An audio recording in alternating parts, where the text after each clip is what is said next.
Le balado, le planif. Dans l'angle mort, avec Isabelle Bérard.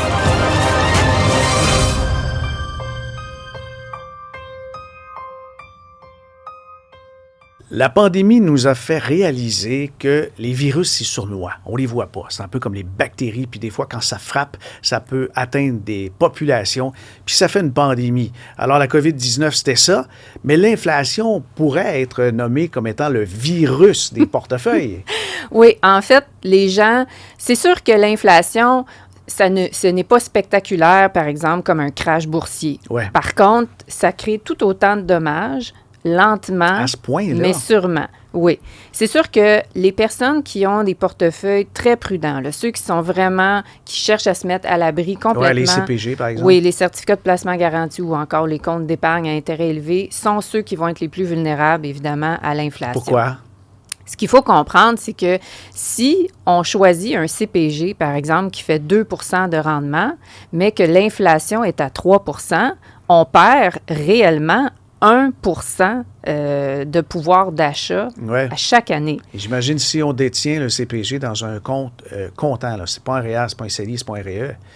Là, il y a en plus l'effet de fiscalité qui rentre en jeu. Okay. Donc, non seulement on fait moins que l'inflation, puis en plus, le rendement que ça nous rapporte, on doit payer de l'impôt sur ce rendement-là. On est mal barré, comme on dit. Oui, c'est sûr. Donc, disons que quelqu'un a 100 000 et qu'il a décidé d'investir dans un CPG à 2 puis que l'inflation est à 3 dans 10 ans d'ici, son 100 000, son vrai pouvoir d'achat va plutôt correspondre à 90 000 Donc, c'est vraiment une perte de valeur.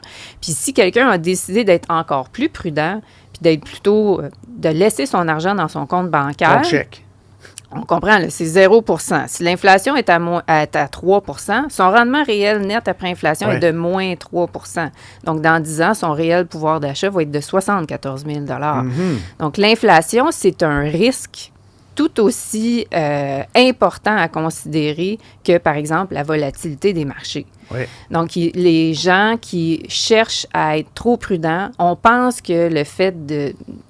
L'inaction va nous protéger contre tout, mais au contraire, on peut se mettre à risque. Mais ces gens-là vont dire, je veux éviter les pertes temporaires ou potentielles des marchés financiers. J'ai peur que les marchés financiers, ça fasse comme 1929 ou 2000.